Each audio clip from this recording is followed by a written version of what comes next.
Shalom. Hari ini saya masih melanjutkan belajar tentang silsilah. Saya nggak terlalu banyak main di sini lagi, tapi saya berharap semua udah ngerti ya.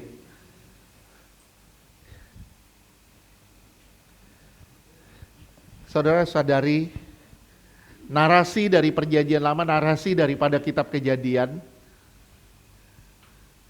itu pasal 1 dimulai dengan penciptaan, alam semesta dan juga binatang.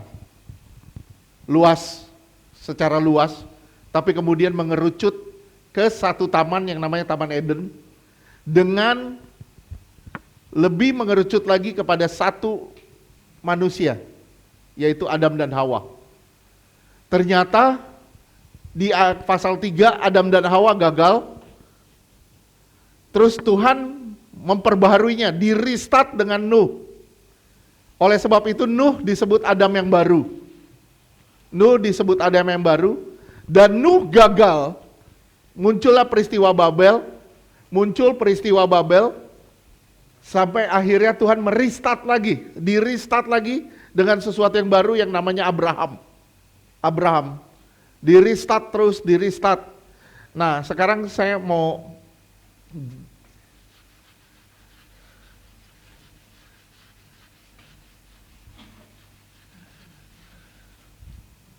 bisa tolong, Bu?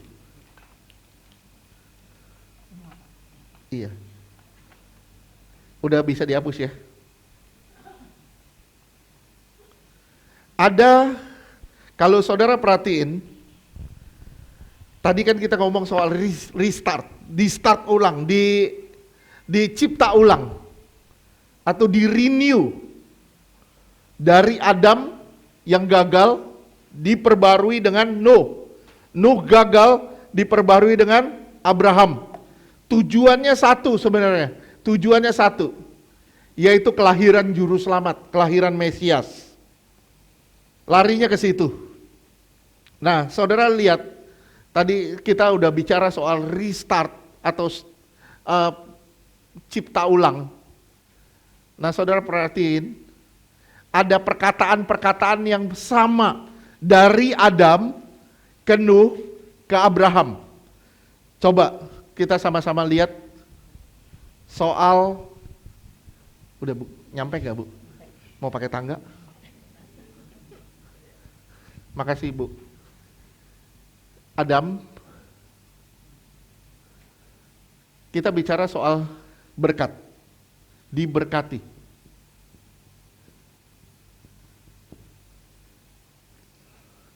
Dan multiplikasi.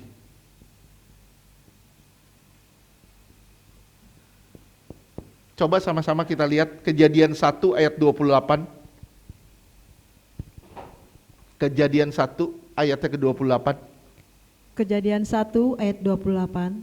Allah memberkati mereka. Allah memberkati Adam, terus dan Hawa, terus.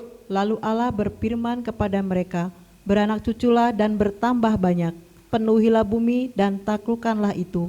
Berkuasalah atas ikan-ikan di laut dan burung-burung di udara dan atas segala binatang yang merayap di bumi. Oke. Sekarang perkataan yang berulang muncul di Nuh. Kenapa? Karena Adam gagal. Muncul lagi di Nuh perkataan yang kira-kira serupa. Yaitu diberkati dan multiplikasi. Coba kita lihat di Kejadian 9 ayatnya ke-1 dan ke-7. Kejadian 9 ayat 1. Lalu Allah memberkati Nuh dan anak-anaknya serta berfirman kepada mereka, beranak cuculah dan bertambah banyaklah serta penuhilah bumi. Iya, ayat 7. 7. Dan kamu beranak cuculah dan bertambah banyak sehingga tak terbilang jumlahmu di atas bumi, ya bertambah banyaklah di atasnya. Saudara perhatiin, sama gak narasinya? Sama gak cara bicaranya? Sama. Apa artinya?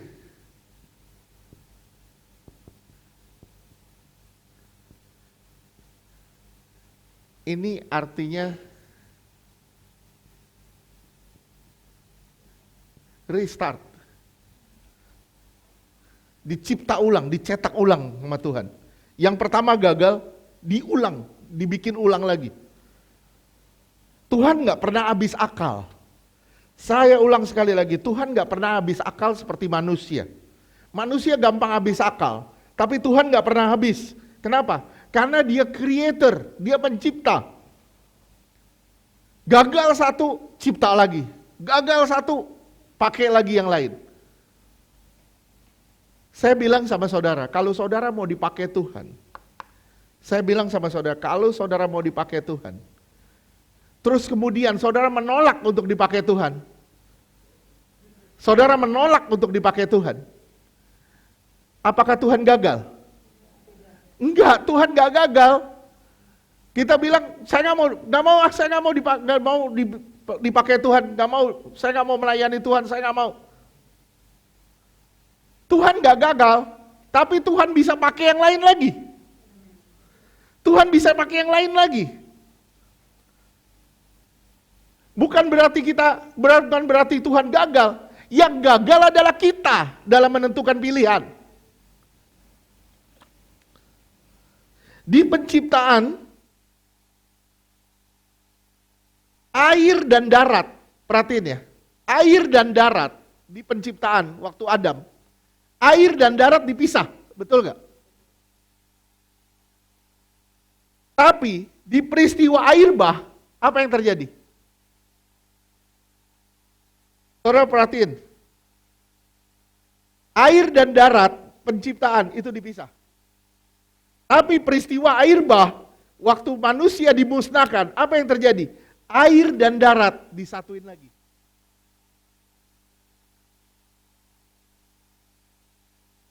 Kita terima gak? Air dan darat dipisah waktu dicipta.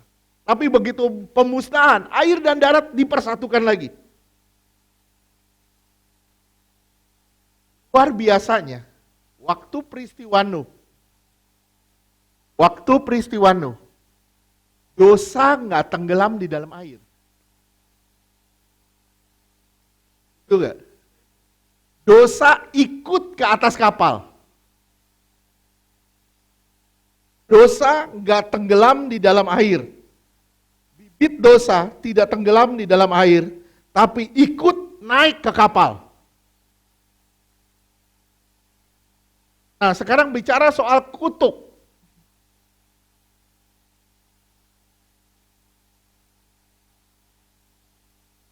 Sekarang tadi soal berkat, diberkati dan multiplikasi. Sekarang soal kutuk. Coba saudara lihat, Kejadian 3 ayat 14 sampai 16. Kejadian 3 ayat 14. Lalu berfirmanlah Tuhan Allah kepada ular itu, karena engkau berbuat demikian, terkutuklah engkau di antara segala ternak dan di antara segala binatang Yang dikutuk hutan. apa? Ular. Terus? Dengan perutmu lah engkau akan menjalar, dan debu tanahlah akan kau makan seumur hidupmu. Jadi yang dikutuk ini ular, tanah. Terus lanjutkan 15. 15. Aku akan mengadakan permusuhan antara engkau dan perempuan ini. Nah, ini bicara soal silsilah sebenarnya. Ini soal hubungan darah nanti. Nanti dari keturunan perempuan ini akan meremukkan keturunanmu. Akan ada permusuhan antara manusia, ada permusuhan antara surga dengan neraka. Ada permusuhan antara Tuhan dengan iblis. Dan Tuhan bilang, keturunan perempuan ini akan meremukkan meremukkan kepalamu, dan engkau akan meremukkan tumitnya. Ini bicara soal penggenapan janji soal Yesus. Penggenapan janji soal Yesus. Terus berikutnya. 11. Firman-Nya kepada perempuan itu, susah payahmu waktu mengandung akan kubuat sangat banyak. Dengan kesakitan engkau akan melahirkan anakmu. Namun engkau akan berahi kepada suamimu dan ia akan berkuasa atasmu. Ya. Nah, Ini kutuk terhadap perempuan. Susah payahmu waktu mengandung akan kubuat sangat banyak, dan kesakitan engkau akan melahirkan anakmu. Namun engkau akan birahi kepada suamimu dan ia akan berkuasa atasmu. Terus ayat 17. 17. Lalu firman-Nya kepada manusia itu, karena engkau mendengarkan perkataan istrimu dan memakan dari buah pohon yang telah kuperintahkan kepadamu, jangan makan daripadanya, maka terkutuklah tanah karena engkau. Dengan bersusah payah engkau akan mencari rezekimu dari tanah seumur hidupmu. Ya. Ya, jadi ada narasi tentang kutuk. Sama. Nanti ada juga di peristiwa Nuh. Di peristiwa Nuh. Di mana waktu Nuh jatuh dosa, dia kutuk anaknya. Coba lihat Kejadian 9 ayat 25. Kejadian 9 ayat 25. Berkatalah ia, terkutuklah Kanaan, hendaklah ia menjadi hamba yang paling hina bagi saudara-saudaranya. Nah, ada proses kutuk juga, ada narasi tentang kutuk juga di Kejadian 9 ini. Terus apa lagi? Apa lagi? Sebagai bukti ini terjadi restart, penciptaan ulang. Semua yang sama, semua yang terjadi di sini diulang lagi di peristiwa Nuh. Apalagi? Ketelanjangan.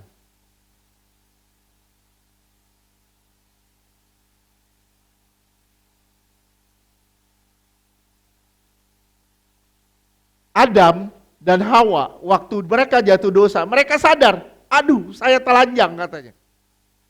Nah, peristiwa Nuh telanjang. Ketelanjangan, ada peristiwa yang berulang lagi, ketelanjangan. Nuh gagal sebagai ciptaan. Terus Tuhan restart lagi dengan yang namanya Abraham. Tuhan restart lagi dengan yang namanya Abraham. Coba lihat Kejadian 12 ayat 2 sampai 3. Kejadian 12 ayat 2. Aku akan membuat engkau menjadi bangsa yang besar dan memberkati engkau serta membuat namamu masyhur dan engkau akan menjadi berkat. Kan? Sama kan? Diulang lagi kan? Terus ayat berikutnya. 3. Aku akan memberkati orang-orang yang memberkati engkau dan mengutuk orang-orang yang mengutuk engkau. Ada kata kutuk di sini. Kamu, siapa pun yang memberkati kamu akan diberkati, tapi siapapun yang mengutuk engkau akan dikutuk. Terus, dan olehmu semua kaum di muka bumi akan mendapat berkat. Nah, melalui kamu, semua kaum di muka bumi ini akan menerima berkat. Ini bicara soal janji. Janji dari keturunan Abraham akan ada berkat yang namanya Mesias.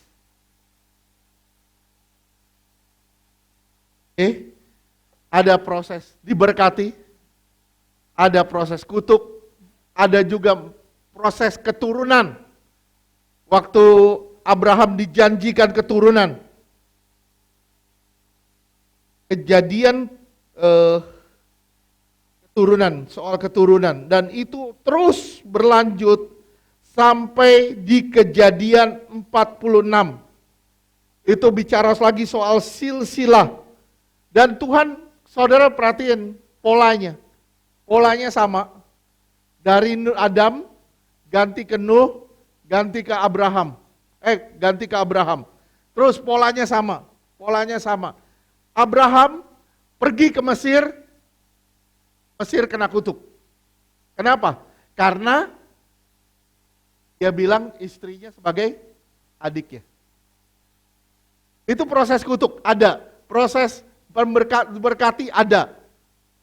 Proses multiplikasi juga ada. Keturunanmu akan menjadi berkat bagi bangsa-bangsa. Lihat di situ. Orang-orang yang mengutuk engkau dan olehmu semua kaum di muka bumi ini akan mendapat berkat. Penggenapan bangsa yang besar itu terjadi di Kejadian 46. Kejadian 46 melalui dua benih ini, yaitu Adam dan Hawa, penggenapannya terus berlanjut sampai di Kejadian 46 ayat 27. Kejadian 46 ayat 27. Anak-anak Yusuf yang lahir baginya di Mesir ada 2 orang. Jadi keluarga Yakub yang tiba di Mesir seluruhnya berjumlah 70 jiwa. Lihat, satu keluarga Yakub aja, itu ada 70 jiwa yang hadir di Mesir. Bisa bayangin, dari 70 ini, nanti begitu mereka tiba di Mesir, yang dilepaskan dari Mesir, di Keluaran berapa? 2,5 juta orang. Dari 70 ini. Terus berkembang sampai Firaun bilang, waduh mereka sangat banyak. Kalau mereka udah sangat banyak, mereka akan jadi kuat. Gimana caranya? Kita siksa mereka. Kita aniaya mereka. Nah di sini janji tentang keturunan multiplikasi itu terjadi. Nah, kalau saudara lihat janji tentang Kristus, tadi kita udah lihat janji tentang Kristus ya. Kejadian 3 ayat 15, tadi kita udah lihat. Coba lihat. Janji tentang juru selamat, ini tadi kita udah baca. Janji tentang juru selamat. Dan ternyata penggenapannya bukan di Daud, bukan di Salomo, tapi di Kristus.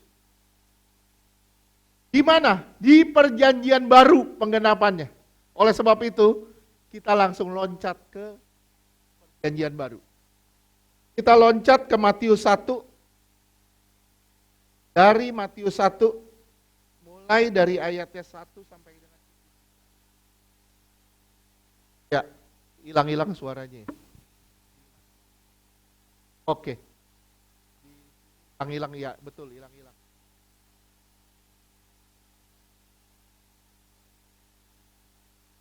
Ya, hilang.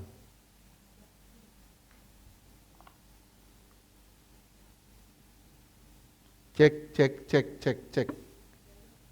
Ada. Oke, penggenapannya adalah di Matius 1 ayatnya 1 sampai ke 17. Dibaca aja deh, kita baca sama-sama. Kita dibaca aja. Bisa minta tolong Yuni. Matius 1 ayat 1. Coba ya. Kita bukan hanya belajar soal silsilah, tapi kita belajar soal, nanti kita saudara coba telaah kata per kata. Sebelum mulai ini, sebelum mulai ini kita harus tahu, silsilah itu apa? Silsilah atau yang kita kenal dengan Toledot yang kemarin minggu lalu kita ngomong soal Toledot. Silsilah itu bicara soal identitas.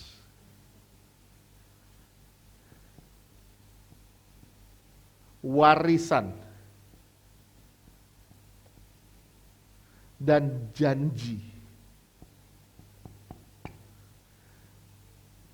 Jadi silsilah itu bicara soal 3 ini, identitas, warisan, dan janji. Oke, boleh dibaca. Matius 1 ayat 1. Inilah silsilah Yesus Kristus, anak Daud, anak Abraham. Lihat ya, mulainya aja Yesus Kristus, anak Daud, anak Abraham. Kenapa bukan Abraham dulu? Kenapa Daud dulu? Terus lanjutkan nanti aja kita bahas ya. 2. Abraham memperanakan Ishak, Ishak memperanakan Yakub, Yakub memperanakan Yehuda dan saudara-saudaranya. Iya. Terus 3. 3. Yehuda memperanakan Peres dan Zerah dari Tamar. Peres memperanakan Hezron dan Hezron memperanakan Ram. Terus 4. Ram memperanakan Aminadab. Aminadab memperanakan Nahason. Nahason memperanakan Salmon. 5. 5. Salmon memperanakan Boas dari Rahab. Boas memperanakan Obed dari Rut. Obed memperanakan Isai. Terus 6. 6. Isai memperanakan Raja Daud.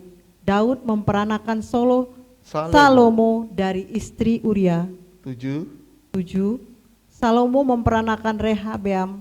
Rehabeam memperanakan Abia. Abia memperanakan Asa. Terus 8. 8. Asa memperanakan Yosafat. Yosafat memperanakan Yoram. Yoram memperanakan Uzia. Terus 9. Uzia memperanakan Yotam. Yotam memperanakan Ahaz. Ahaz memperanakan Hizkia. 10. 10. Hizkia memperanakan Manase. Manase memperanakan Amon. Amon memperanakan Yosia. 11.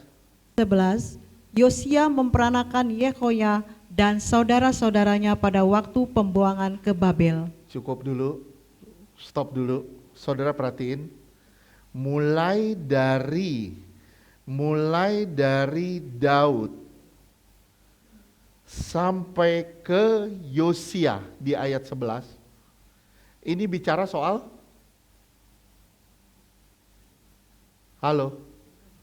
raja. Ini soal raja semua. Raja Yotam, Raja Ahaz, Raja Hizkia. Ini bicara soal raja semua. Raja semua. Tapi di ayat 11, saudara lihat, stop, kerajaan berhenti. Perhatiin ya? Kerajaan berhenti, lanjutkan ayat 12. Mulai masuk ke pembuangan di Babel. Ya. Ya, oke. Matius 1 ayat 12. Sesudah pembuangan ke Babel, Yehonya memperanakan Sealtiel. Sealtiel memperanakan Zerubabel. Terus 13. Zerubabel memperanakan Abihud. Abihud memperanakan Elyakim. Elyakim memperanakan Azor. 14. 14. Azor memperanakan Zadok. Zadok memperanakan Akhim. Akhim memperanakan Eliud. Terus 15. Eliud memperanakan Eleazar. Eleazar memperanakan Matan. Matan memperanakan Yakub. 16. 16. Yakub memperanakan Ini Yusuf. Yakub bukan Yakob anaknya Ishak ya. Yakob lain. Oke, terus Yakub memperanakan Yusuf, suami Maria, yang melahirkan Yesus yang disebut Kristus. ya, terus 17. Jadi seluruhnya ada 14 keturunan dari Abraham sampai Daud, 14 keturunan dari Daud sampai pembuangan ke Babel, dan 14 keturunan dari pembuangan ke Babel sampai Kristus. iya. Kalau Matius itu mencatat sangat tepat. Nanti kita akan lihat, saudara lihat. Mungkin agak membingungkan kalau saudara baca di Lukas. Lukas itu jauh lebih luas. Coba lihat deh.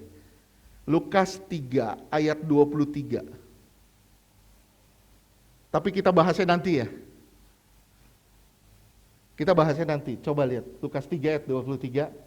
Tadi Yakub memperanakan Yusuf. Terus Lukas 3 ayat 23. Ketika Yesus memulai pekerjaannya, ia berumur kira-kira 30 tahun dan menurut anggapan orang, ia adalah anak Yusuf, anak Eli. anak Yusuf, anak Eli. Bukan anak Yakub. Ya. Cukup membingungkan, tapi nanti kita pelajarin sama-sama.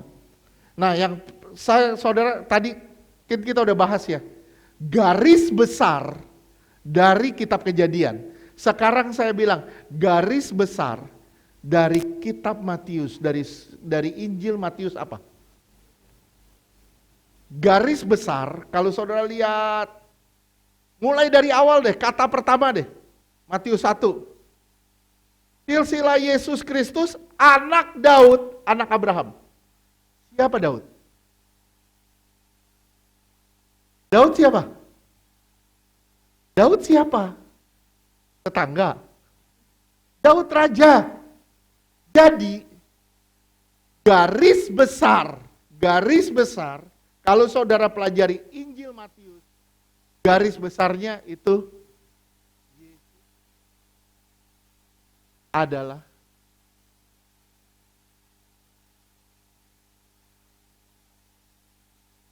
intinya di sini, Yesus itu raja. Oleh sebab itu, kata pertama dibuka dengan Yesus Kristus anak Daud. Kenapa disebut juga anak Abraham? Ada yang bisa jawab? Kenapa kalimat ini dilengkapi dengan kata anak Daud dan anak Abraham? Bapak segala bangsa, oke. Bapak orang percaya, oke. Gak salah. Tapi yang pasti saudara harus tahu dulu. Injil Matius ditujukan ke siapa?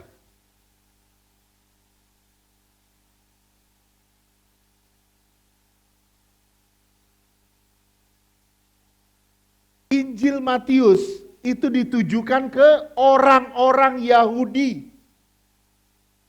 Dan Yahudi menganggap Abraham adalah bapaknya. Oleh sebab itu, untuk mempertegas kalau Yesus Kristus adalah raja dari keturunan Abraham, dia bilang Yesus Kristus anak Daud yang adalah raja dan anak Abraham. Jadi inti dari Injil Matius, Yesus Kristus adalah raja.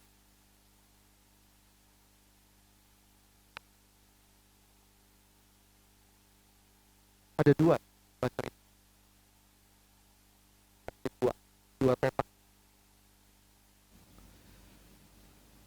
Sampai sini paham? Injil Matius menekankan Yesus Kristus sebagai raja dan audiensnya adalah orang-orang Yahudi. Saya pernah ngomong sama saudara, kenapa? Saudara perhatiin, kenapa?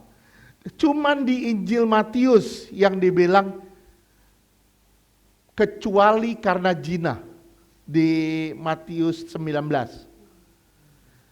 Boleh bercerai kecuali karena zina. Kenapa di situ cuman di Matius? Padahal di surat perbandingnya seperti di Lukas dan di Markus itu nggak ada sama sekali. Tuhan tegas bilang tidak ada perceraian. Kenapa cuman di Matius dibilang kecuali karena zina? Kenapa? Tadi saya udah bilang karena audiensnya orang Yahudi. Dan Yahudi punya tradisi. Orang Yahudi itu punya tradisi. Tradisinya apa? Kalau mereka bertunangan sudah disebut suami istri. Tapi mereka tidak boleh tinggal bareng, tidak boleh bersetubuh. Nah itu tradisinya. Nah kalau Tuhan bilang karena zina ini pakai dua kata. Pornea dan malikau. Pornea itu apa? Pornea itu apa? Yang dimaksud dengan pornea itu bercabul. Jadi kalau saya misal si A lagi pacaran sama si B dan si A sama si B ini bertunangan. Tapi si A kemudian berselingkuh misalnya. Berselingkuh. Lagi bertunangan nih, bukan perkawinan. Ini yang disebut boleh bercerai. Ini yang disebut boleh bercerai sesuai dengan tradisi Yahudi. Tapi ketika sudah menikah, Tuhan bilang apa? Kamu berbuat zina. Sampai sini ngerti gak? Makanya saya bilang sekali lagi, audiensnya itu orang Yahudi. Nah lucunya, kalau saudara lihat dari tahun penulisannya, seharusnya Markus duluan, bukan Matius, Markus duluan. Markus itu ditulisnya lebih tua daripada Matius. Kenapa Matius yang duluan? Saudara lihat, kalau Markus yang duluan, ini antara Maliaki sama Markus nggak nyambung. Oleh sebab itu, Tuhan bilang sama bapak-bapak kita, Matius yang duluan. Ditentukan Tuhan bilang Matius duluan. Begitu Matius duluan, nyambung semuanya garisnya. Kenapa? Karena mereka lagi menantikan Mesias. Mereka lagi menantikan Mesias yang adalah Raja. Begitu mereka ketemu Tuhan, Matius tulis, dia anak Daud, dia anak Abraham. Sampai sini bisa paham? Yesus Raja. Raja yang menundukkan seluruh bumi. Yesus anak Abraham yang adalah bapak leluhur orang-orang Yahudi. Berkat Tuhan turun, sekali lagi saya bilang, berkat Tuhan turun dari garis Abraham. Tuhan pakai Abraham untuk turunkan Mesias. Kejadian 12 ayat ketiga tadi udah dibaca, tapi kalau mau diulang juga nggak apa-apa.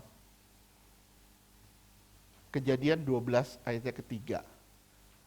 Kejadian 12 ayat 3. Aku akan memberkati orang-orang yang memberkati engkau, dan mengutuk orang-orang yang mengutuk engkau, dan olehmu semua kaum di muka bumi akan mendapat berkat. Lihat, semua kaum di muka bumi akan mendapat berkat. Berkat turun dari garis Abraham.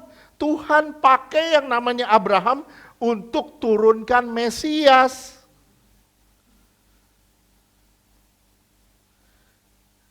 Tadi saya udah bilang ya, kenapa harus Daud lebih dulu? Kenapa bukan Abraham dulu? Karena tema dari Injil Matius adalah kerajaan. Buktinya mana Pak? Buktinya, saudara silakan pelajarin, lihat, pelajarin. Saudara lari ke Matius 2. Apa yang terdapat di situ? Matius 2, tertulis apa? Orang Majus dari, baca ayat 2.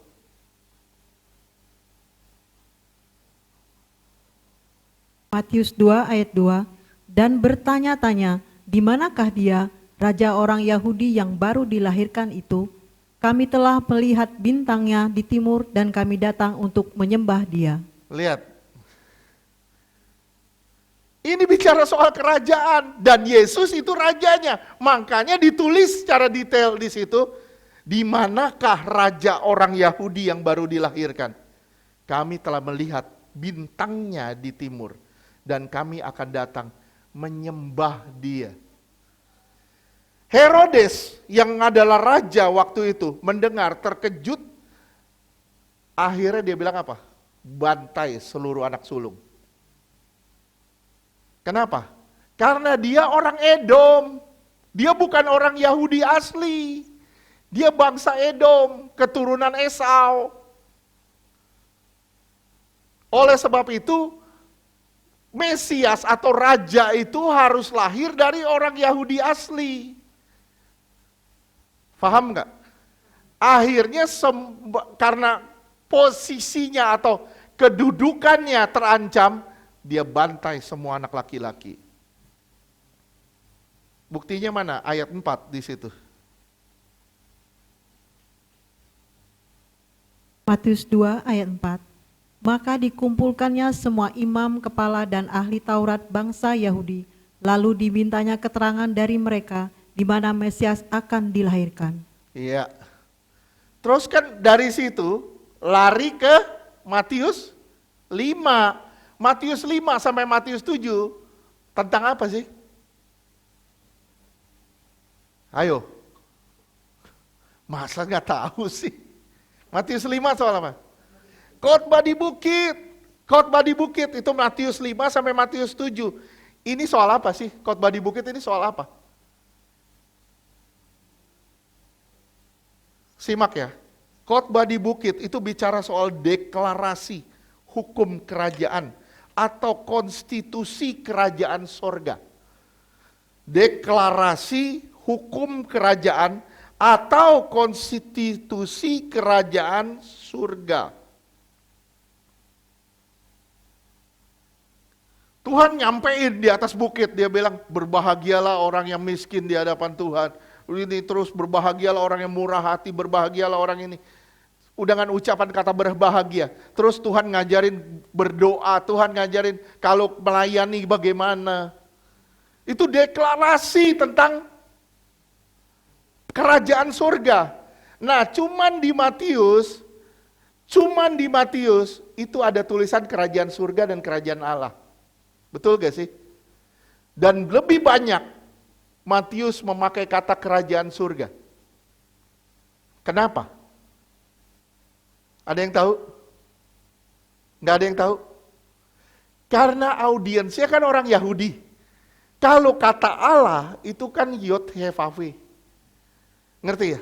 Kalau mereka tulis Yahweh, misalnya kata Yahweh, mereka harus cuci tangan dulu. Mereka harus bersih-bersih diri dulu. Jadi kalau mereka mau tulis kata Yahweh, mereka harus cuci tangan dulu, bersih-bersih diri dulu. Berapa kali mereka harus mandi dalam satu hari? Oleh sebab itu disebut katanya kerajaan sorga. Saudara boleh perhatiin, lihat di tempat lain, di Markus atau di Lukas atau di Yohanes, itu nggak ada kata kerajaan sorga. Cuman di Matius tok. Kenapa? Karena audiensnya itu orang Yahudi. Oke, sampai sini ngerti? Dalam silsilah, apa yang saudara temukan tadi di Matius 1? Apa yang saudara temukan? Mulai dari Abraham, Ishak, Yakub, Yehuda, Peres, Serah. Apa yang saudara temukan di situ? Saudara tahu? Yang saudara temukan satu, yang saya temukan satu di sini. Semua adalah orang-orang berdosa. Apa artinya? Tuhan hadir untuk kita orang-orang yang berdosa.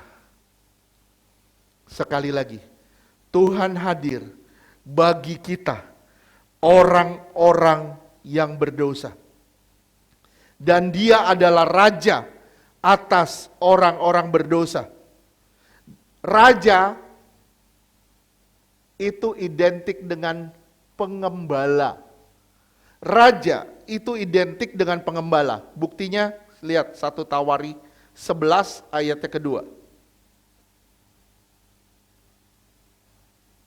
1 Tawarik 11 ayat 2. Telah lama ketika Saul memerintah, engkaulah yang memimpin segala gerakan orang Israel. Dan Tuhan Allahmu telah berfirman kepadamu, engkaulah yang harus mengembalakan umatku Israel, dan engkaulah yang menjadi raja atas umatku Israel. Lihat, raja identik dengan gembala.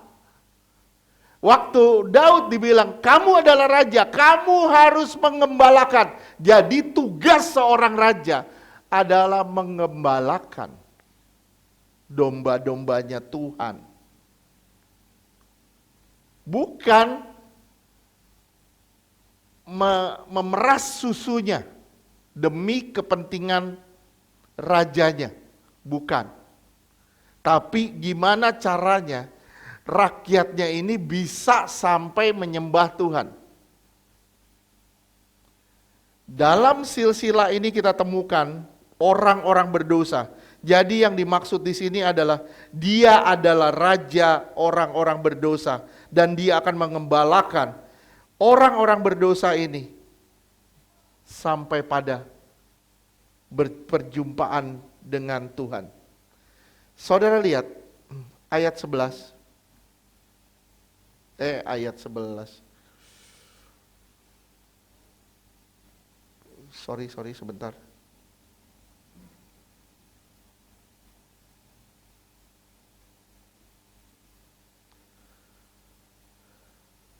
Oke. Ayat 6. Saudara lihat, baca di situ ayat 6, boleh dibaca. 1 Tawarik 11 ayat 6.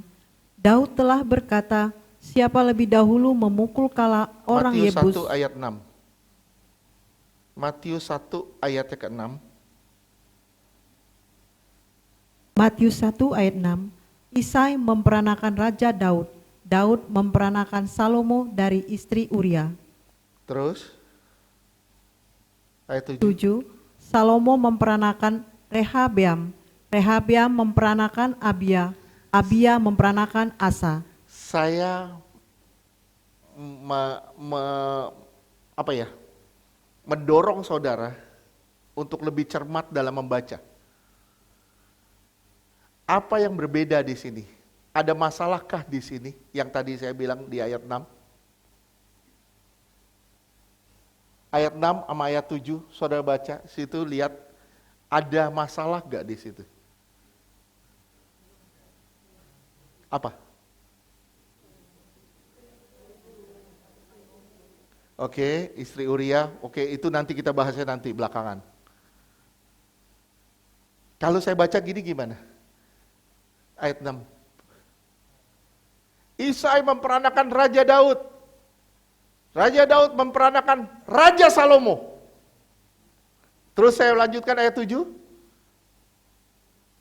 7.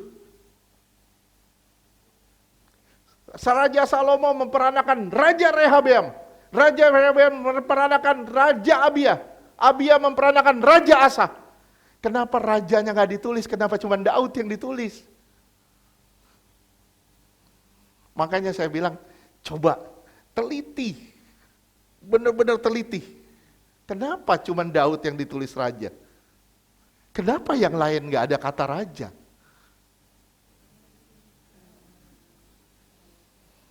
Karena Daud adalah raja yang berkenan di hadapan Tuhan dan dia membawa Israel pada masa keemasan. Dan dia adalah raja yang diperkenan Tuhan. Walaupun dia banyak salahnya, tapi dia diperkenan Tuhan dengan pertobatannya. Kita banyak salahnya, tapi kita diperkenan nggak? Karena kita bertobat nggak? Karena kita mau kembali ke jalan Tuhan. Ini permasalahannya. Silsilah ini ditulis untuk menunjuk Yesus sebagai keturunan raja yang diperkenan dan janji Tuhan yang digenapi di 2 Samuel 7 ayat 8, 9, dan 16. 2 Samuel 7 ayat 8.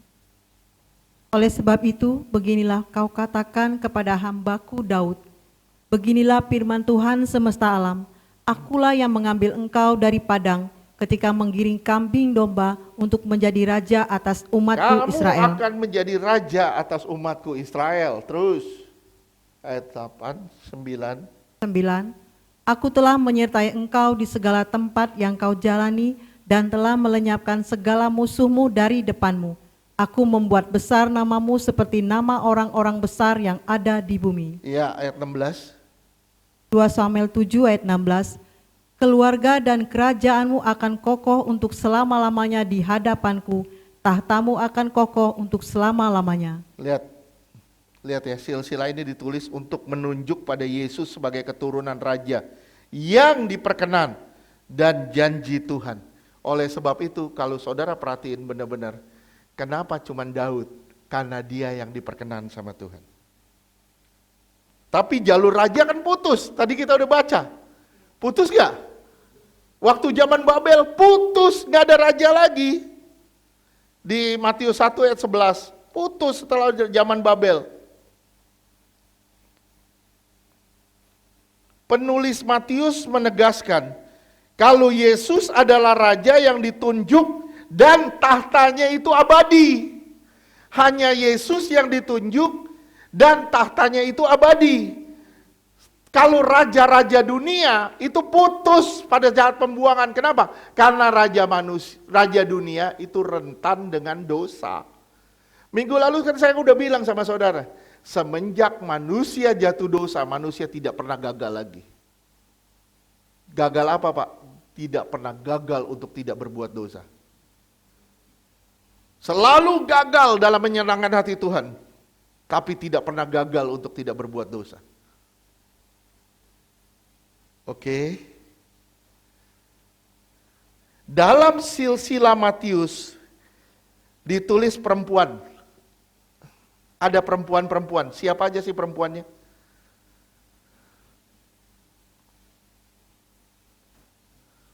Ya, ayat 3.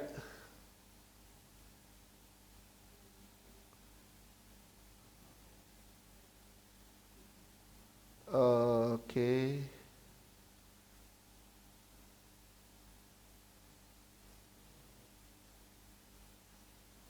Siapa aja? Ayat 3. Oke. Matius 1 ayat 3.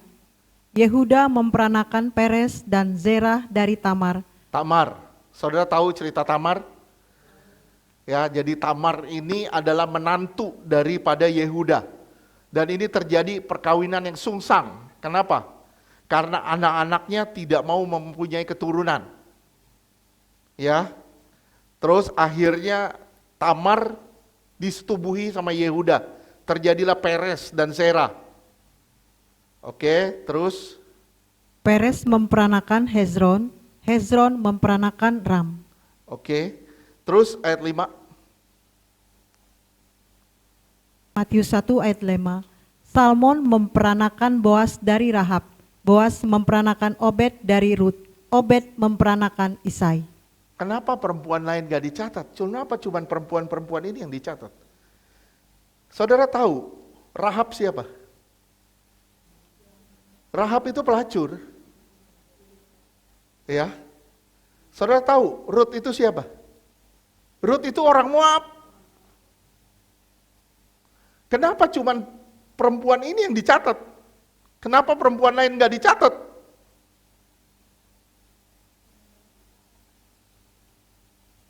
Kenapa? Tuhan sekali lagi menyatakan, dia juga Allah bagi orang-orang yang tidak pantas. Dia Allah bagi orang-orang yang dianggap orang tidak layak. Dia juga Allah bagi mereka. Saudara bisa terima sampai sini? Nah, tadi kita udah bahas, kenapa tidak disebut Batsheba?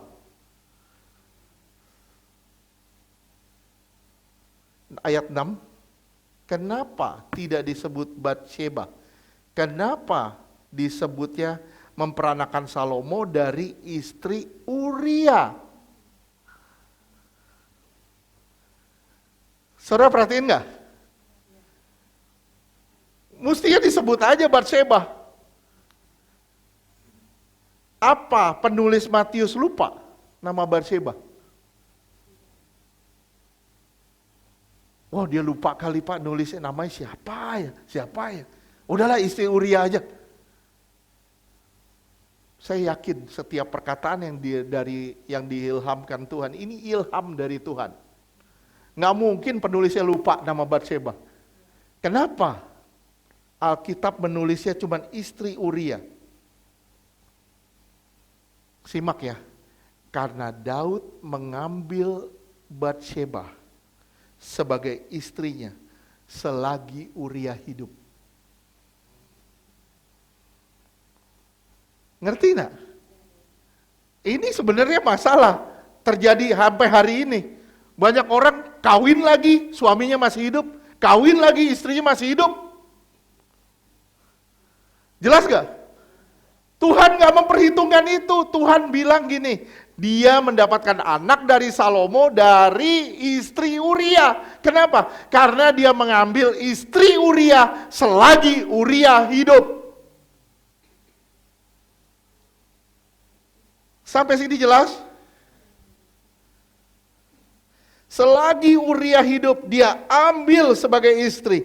Oleh sebab itu tidak disebut namanya Batsheba. Yang disebut hanya istri Uria.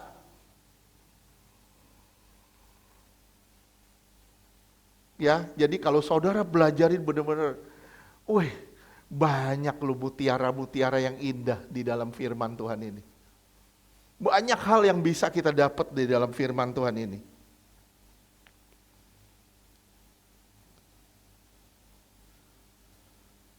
Nah, apa yang terjadi? Hancur kerajaan Daud. Di mana hancurnya kerajaan Daud? Hancur kerajaan Daud sejak Daud ambil istri Uria. Itu kehancurannya.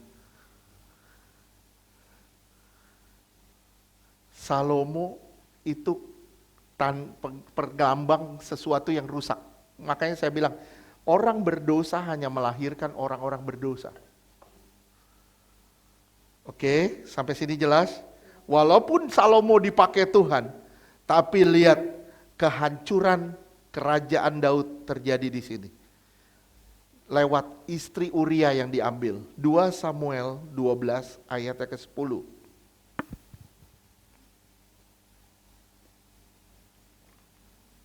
Samuel 12 ayat 10. Oleh sebab itu, pedang tidak akan menyingkir dari keturunanmu sampai selamanya, karena engkau telah menghina aku dan mengambil istri Uria, orang Het itu, untuk menjadi istrimu. Lihat, disebut lagi istri Uria. Kamu ambil istri orang, jadi istrimu. Kan firman Tuhan jelas bilang, hanya kematian yang bisa memisahkan. Hanya kematian yang bisa memisahkan. Ini orangnya belum mati, sudah diambil jadi istri. Nah, ini banyak terjadi di gereja hari ini.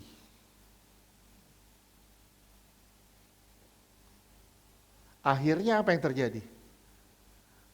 Tuhan tidak mengakui itu sebenarnya.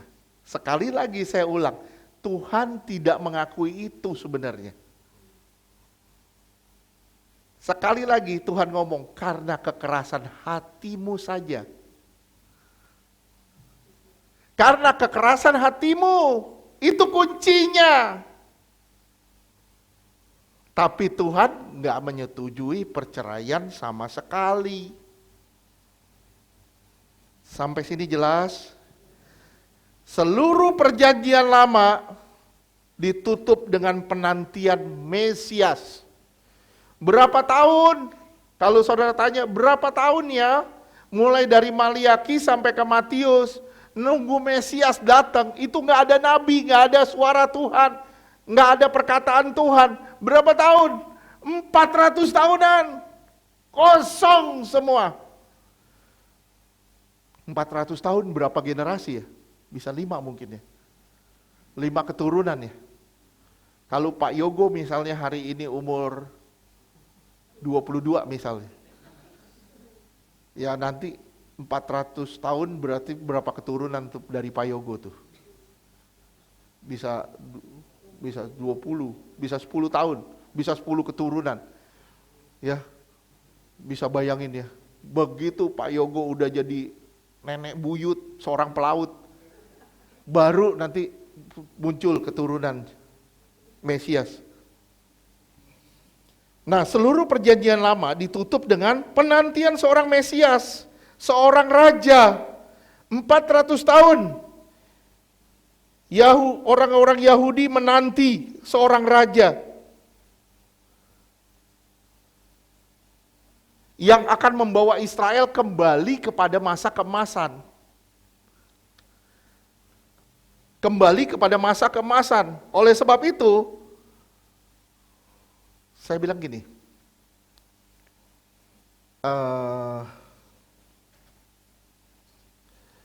jadi gimana ya? Coba lihat Mazmur 93 ayat 1 dan 2. Saya ngejelasinnya agak susah. Mazmur 93 ayat 1. Tuhan adalah Raja, Ia berpakaian kemegahan. Tuhan berpakaian, berikat pinggang kekuatan. Sungguh telah tegak dunia, tidak bergoyang. Dunia, jadi kerajaan dunia. Dan rajanya itu dari orang-orang Yahudi. Dari keturunan Yahudi. Dan oleh sebab itu, mereka berpikir kalau Yesus itu akan menegakkan kerajaan Israel. Terus lanjutkan ayat 2. 2. Tahtamu tegak sejak dahulu Sejak kala. Sejak dahulu kala, dari kekal engkau ada. Nah, mereka mengadopsi ini sebagai kerajaan dalam arti di dunia. Nah, ini kesalahannya. Akhirnya apa? Terjadilah di Kisah Rasul 1 ayat 6. Terjadilah sesuatu yang dikatakan murid-murid di Kisah Rasul 1 ayat ke-6. Kisah Rasul Kisah Rasul 1. Kisah Rasul 1 ayat 6. Maka bertanyalah mereka yang berkumpul di situ, Tuhan, maukah engkau pada masa ini memulihkan kerajaan bagi Israel? Mereka mau kembali kepada Great Israel yang kerajaannya itu dari Mesir sampai ke Lebanon.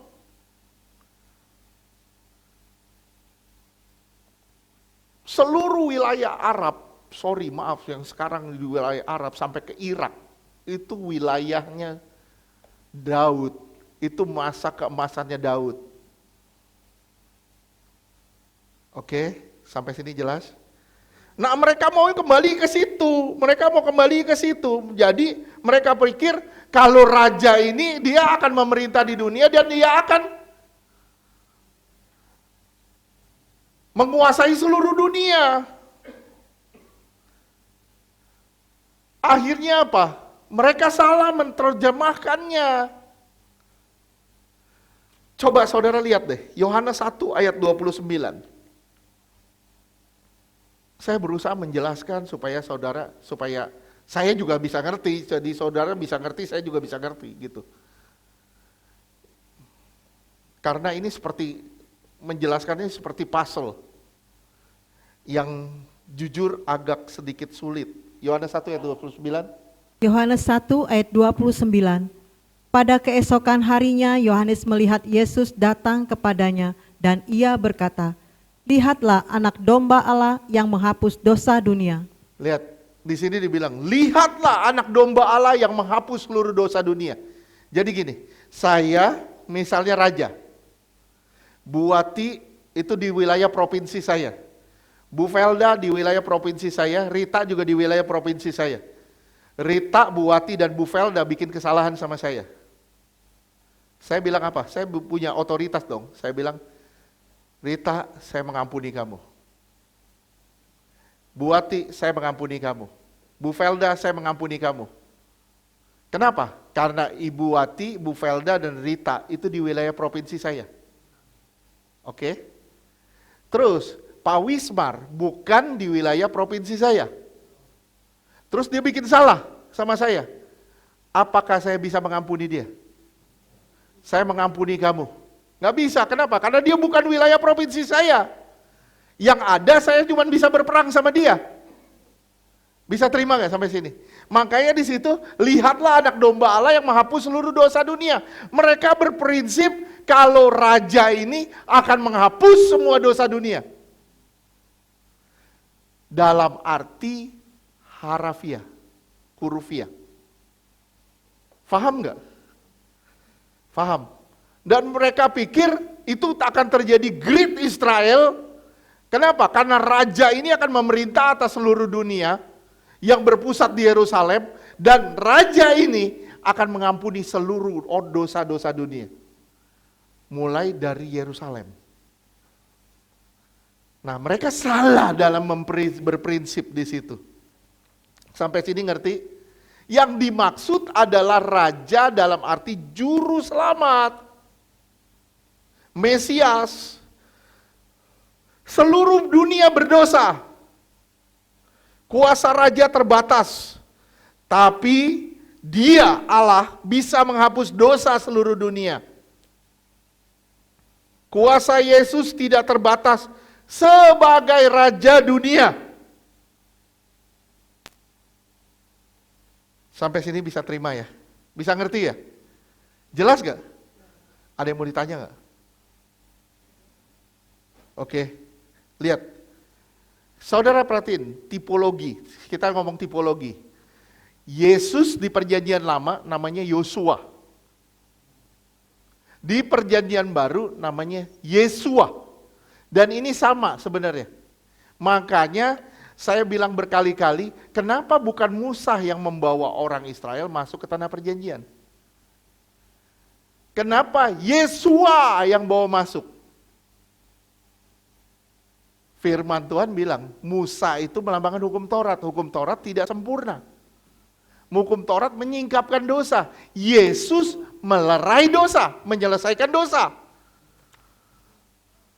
Oleh sebab itu, Yosua bisa bawa Israel masuk ke tanah Kanaan, tapi tidak melerai dosa-dosanya.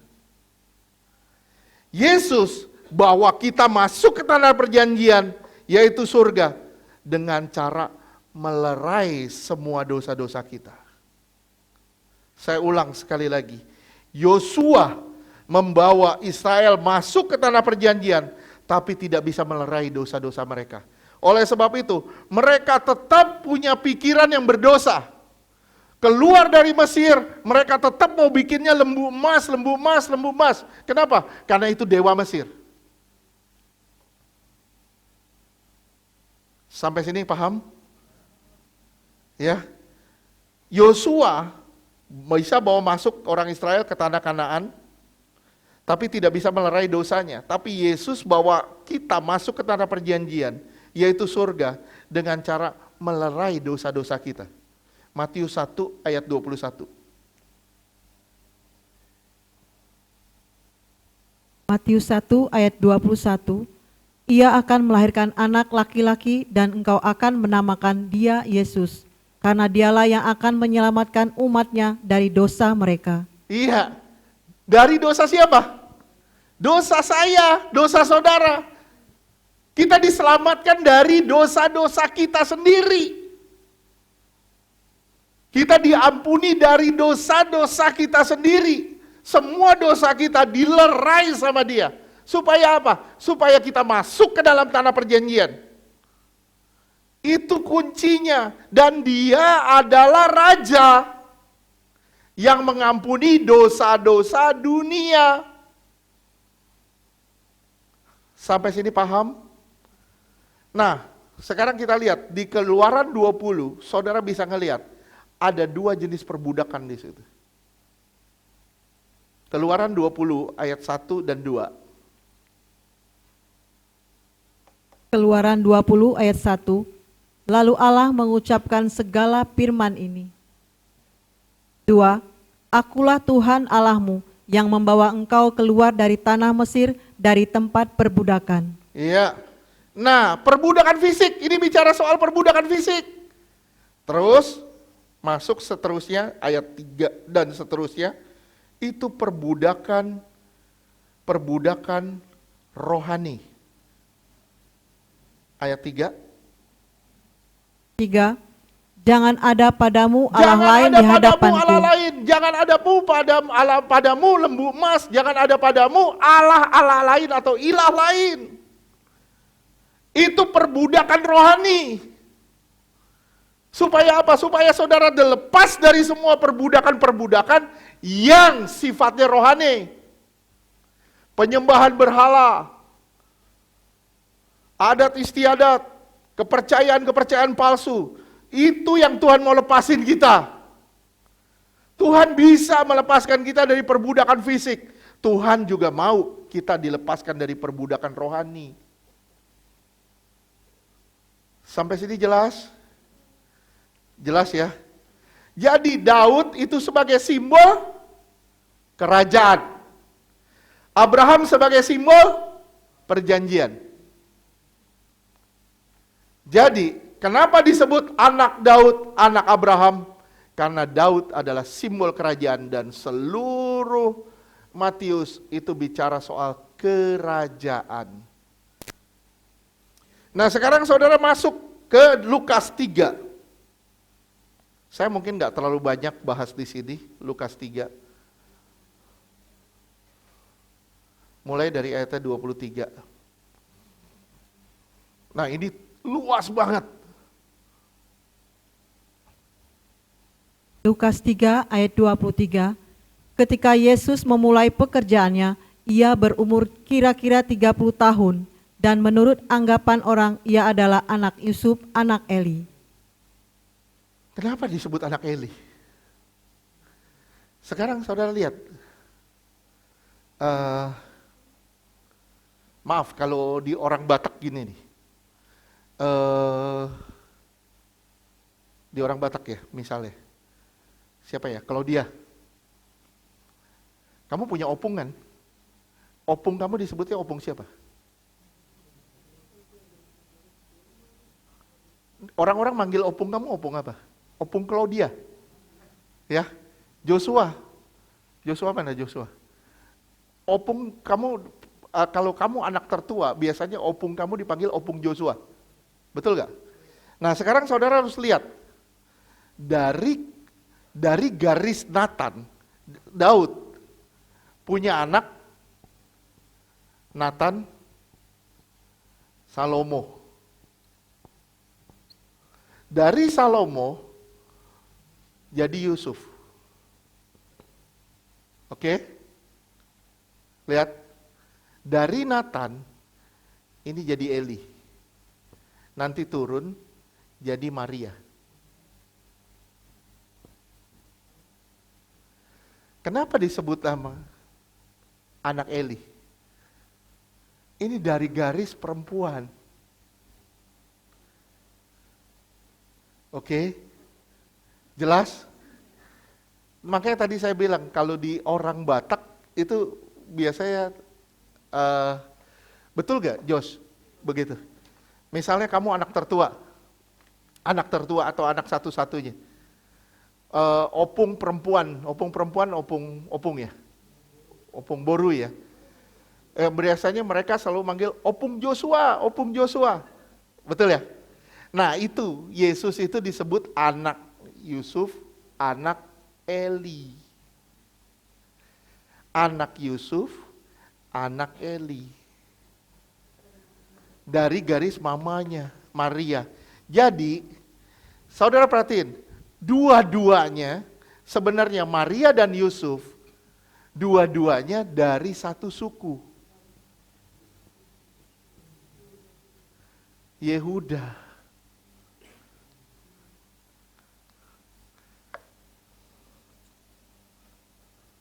Nah, kalau saudara lihat di situ, baca. Saudara baca deh, gak apa-apa deh. Ini luas banget loh.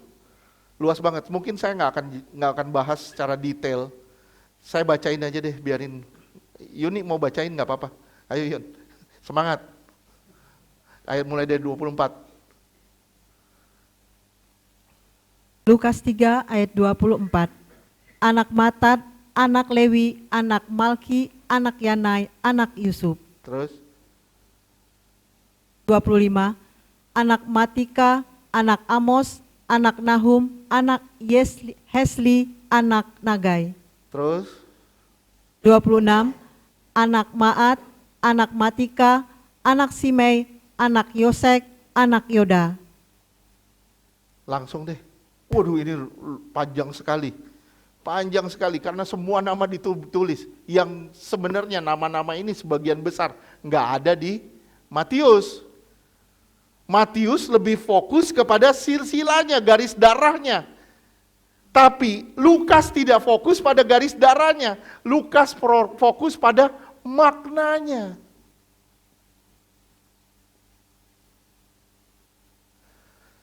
Apa Alkitab salah? Apa Lukas salah? Enggak. Lukas gak salah. Kalau kita mengerti, kita belajar. Bukan Lukas salah, tapi Lukas sedang mengungkapkan satu makna yang sangat signifikan. Tentang siapa Yesus. Oleh sebab itu ditutup dengan kata begini, ayat 38. Iya. Lukas 3 ayat 38. Anak Enos, anak Set, anak Adam, anak Allah. Dia bukan anak Daud. Anak Adam. Adam itu manusia. Adam manusia. Dan di sini disebut anak Allah. Jadi Lukas cuma mau negasin dia 100% manusia, dia juga 100% Allah. Lukas bukan memfokuskan pada kerajaan, tapi Lukas memfokuskan pada siapa Yesus. Dia adalah 100% manusia dari garis Adam, dan dia 100% Allah. Faham? Jelas? Jelas? Kalau saudara lihat nama-nama di situ, itu ada nama-nama yang familiar dengan, tadi saya bilang siapa? Siapa Yesus? Familiar dengan imam, raja, dan nabi. Yang sebenarnya kalau saudara lihat, Yesus bukan dari keturunan yang ditulis di situ, tapi ini maknanya. Oleh sebab itu, di sini mau memaknai siapa Yesus. Yesus itu adalah imam, raja, dan nabi. Ini yang silsilah di Lukas. Apakah Lukas salah? Enggak ada yang salah. Lukas enggak salah kalau kita mengerti. Oleh sebab itu kita harus ngelihatnya secara makna, bukan secara darah. Kalau di Matius kita kita ngelihat secara darah, tapi di Lukas kita lihat secara makna.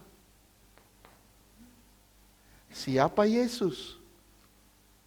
Secara maknanya, dia adalah imam, raja, dan nabi.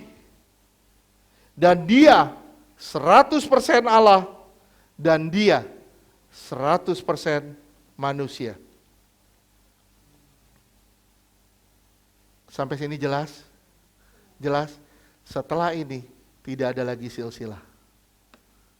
Selesai. Amin. Tuhan berkati.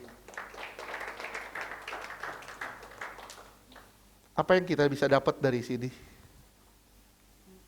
Dari silsilah ini? Satu, Tuhan itu adalah Allah bagi kita semua.